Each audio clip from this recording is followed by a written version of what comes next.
Good evening everyone. Study with Parikshit চ্যানেলে সকলকে স্বাগত জানাই। আজকের ক্লাসে আমরা ওয়েস্ট বেঙ্গল স্কুল সার্ভিস কমিশনের আপার প্রাইমারি সিলেবাস থেকে একটি টপিক পড়ব। সমাজবিদ্যার মধ্যে যেটি রয়েছে সরকার সম্পর্কে। তোমাদের সকলেরই সরকার সম্পর্কে কম বেশি ধারণা রয়েছে। আজ আমরা আরেকবার এই সরকার সম্পর্কে জেনে নেব। তাহলে আমরা আজকে যেটা পড়ব সেটা হচ্ছে সরকার।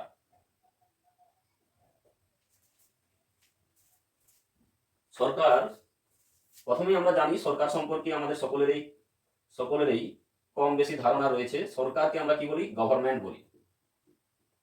তাহলে সরকার বিষয়টি কি? সরকার হচ্ছে কোনো একটি দেশের সর্বোচ্চ সংস্থা, কোনো একটি দেশের সর্বোচ্চ সংস্থা যার মাধ্যমে শাসন কার্য পরিচালিত হয়। শাসন কার্য পরিচালিত হয়।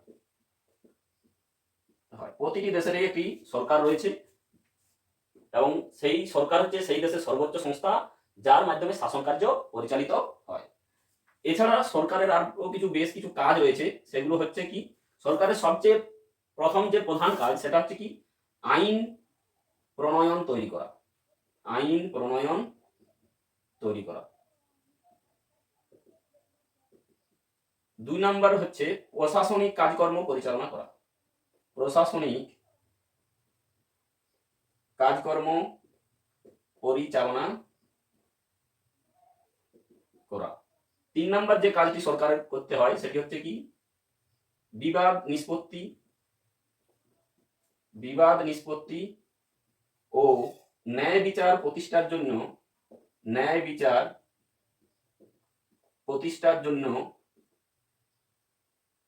বিচার বিভাগ পরিচালনা করা। বিচার বিভাগ পরিচালনা করা। 4 নাম্বার যেটা হচ্ছে দেশের নিরাপত্তা ও শান্তি বজায় রাখা। শান্তি বজায় রাখা। দেশের সম্পদের সঠিক ও সার্বিক সার্বভৌমত্ব বজায় রাখা। এইগুলো হচ্ছে সরকারের কাজ। কি কি? আইন প্রণয়ন তৈরি করা, প্রশাসনিক কাজকর্ম পরিচালনা করা, বিবাদ নিষ্পত্তি ও ন্যায় বিচার প্রতিষ্ঠার জন্য বিচার বিভাগকে পরিচালনা করা, দেশের নিরাপত্তা ও শান্তি বজায় রাখা সরকারের কাজ, দেশের সম্পদের সঠিক ও সার্বিক সার্বভৌমত্ব বজায় রাখা সরকারের কাজ। এখন আমরা জেনে নেব সরকারের ধরন সম্পর্কে।